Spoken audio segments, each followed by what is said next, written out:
ഇന്ന് നമ്മൾ പോകുന്നത് റാസൽ ഖൈമയിലെ ഒരു ഓതന്റിക് റെസ്റ്റോറൻറ്റിലേട്ടാണ്. ഓതന്റിക് റെസ്റ്റോറൻറ്റ് എന്ന് പറഞ്ഞു കഴിഞ്ഞാൽ ഇവിടുത്തെ എങ്ങനെ യമനി മന്തി, ഓതന്റിക് യമനി മന്തി ജസ്റ്റ് ഒന്ന് ട്രൈ ചെയ്യാന്ന് വിചാരിച്ചു. കാരണം ഒരു മന്തി തിന്നാൻ ഒരു ആഗ്രഹം, കുറച്ച് കാലമായി മന്തി തിന്നിട്ട്. അപ്പൊ ജസ്റ്റ് ഒന്ന് തിന്നാന്നുള്ളൊരു ആഗ്രഹത്തിൽ ഇങ്ങനെ പോവാണ്. അപ്പം നമുക്ക് പോയി നോക്കാം എങ്ങനെ ഉണ്ടാകും മന്തി. റാസൽ ഖൈമയിലാണ് സ്ഥലം. ഇതാണ് കാണാം. എന്താണ് പേര്? വലീം അൽ ഖലീജ് മന്തി റെസ്റ്റോറന്റ്. അതാണ് ആ പേര്. ഫാമിലിക്ക് സെപ്പറേറ്റ് ഡോർ കാണുന്നുണ്ട്. എന്തായാലും നമ്മൾ പോയി നോക്കാം എങ്ങനെ ഉണ്ടെന്ന്. നല്ലൊരു ചെറിയൊരു സ്ഥലം, കുഴപ്പമില്ല.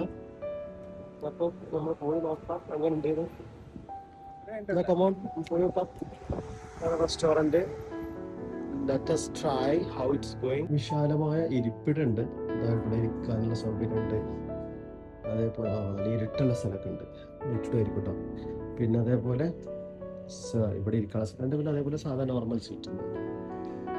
ആക്ച്വലി ഈ സീറ്റിങ്ങിന്റെ സെറ്റപ്പാണ്. പിന്നെ കുറെ പിന്നെ ചരിത്ര പ്രസിദ്ധമായ സ്ഥലങ്ങൾ പേരൊക്കെ എഴുതിയിട്ടുണ്ട്.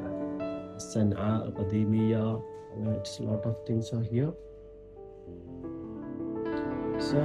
മന്തി കഴിച്ചിട്ട് നോക്കാം. നല്ലൊരു സൂപ്പ്, നല്ല ഓതന്റിക് സ്റ്റൈല്, പിന്നെ നോർമൽ സാധനങ്ങൾ. ഇതാണ് നമ്മൾ ഓർഡർ ചെയ്തത്. മട്ടൻ എന്തായാലും ഹനീത് ഷോൾഡർ ആയിരിക്കും. യെസ്, അത് 2 ടൈപ്പ് റൈസും ഓർഡർ ചെയ്തു. എനിവേ നല്ല ജ്യൂസി ആയിട്ട് എന്ന് പറയാൻ പറ്റും. നല്ല റൈസ് ഇറച്ചിയാണ്, നല്ല സ്മൂത്താണ്. സംഭവം ടേസ്റ്റ് ഉണ്ട്, ഇഷ്ടപ്പെട്ടു.